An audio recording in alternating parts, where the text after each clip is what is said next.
Well, I had enough footage left over from when I was out catching my PB, and although you're probably sick of looking at this fish by now, I don't care.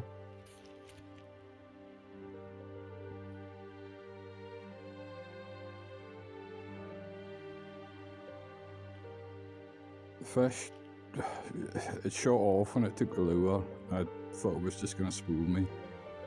The power in it was unbelievable. This fish in here are probably about as wild as you can get. But I managed to get tightened up on the drag because he stopped. Probably sounding to the bottom, I think. But I mean, it's a 2,500 size reel, so not the biggest. So even with the drag fully tightened up, he was still taking it. He took drag for about 3 or 4 goes. I was getting to the stage I was wondering if who was going to be more tired first. Not that it was blue marlin fishing, but it was a fair. It's light enough gear, and I suppose it's all relative. I've had the doctor a few thumbnails and delete a few videos. There's been a lot of fly rods appearing at the lochs I've been fishing the past couple of years, and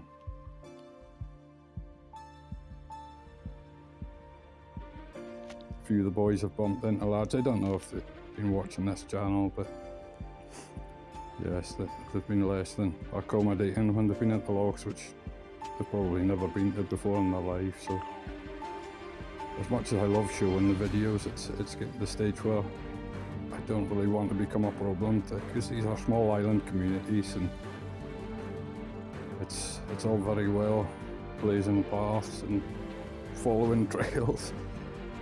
But I even had one fella with a fly rod tell me, but I should have killed this fish because it was eating all the 1/2 to 3/4 pound fish he should be catching. But he didn't seem to realise that this thing, it would be producing enough population pace to hopefully keep the loch in balance. I said to him, I have no problems with this loch usually. I'm not greedy. I don't want to go and catch 20-30 fish out of this loch. I just want the more special things that's in the loch. And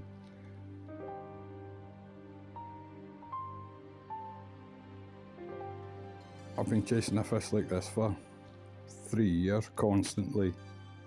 We 10 to 15 trips out there, sitting in a tent in the rain, in the wind, so just waiting for a chance to get at this fish. So the last thing I'm going to do is tap it on the head. There's no spawning burn in this loch, so these fish have to make do. And when you get a stag like that, he'll be eating the odd small trout, he'll be eating the odd jar, but he won't be. I don't think it'll be 3 square meals a day eating 3/4 pound trout. So. And the next day, me and Alex went up the loch, and most of the fish we were catching were 1/2 to 3/4 pound. So yeah, I won't be killing fish like this, I'm afraid.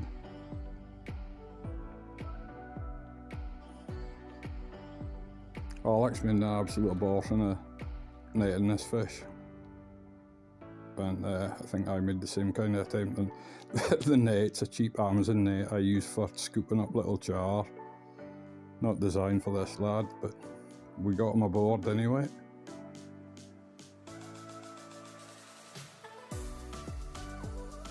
In the last video, I think, because the nature of the weather and the camera's all wet, didn't do the fish much justice.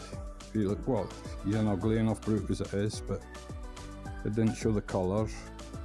But when I looked at this footage, it was, you know, it shows him up in a brighter kind of light, makes him a bonnier kind of ugly fish.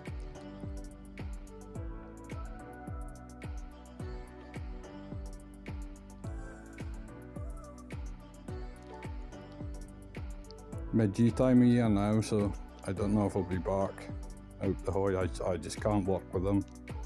It just drives me demented, so maybe we'll be finished with hoy for the year. if you go for a char in the winter.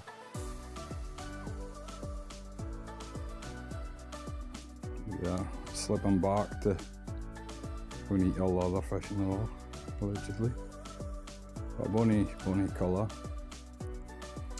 So sorry for putting you through this fish again, but it is a fish of a lifetime, and if you're if you're new to the channel and you're part of the 70% that's still subscribed, I'd be very grateful if you just give us a like and a comment, because I can retire and just do nothing but fish. I want to make millions at this channel. No, I'm joking.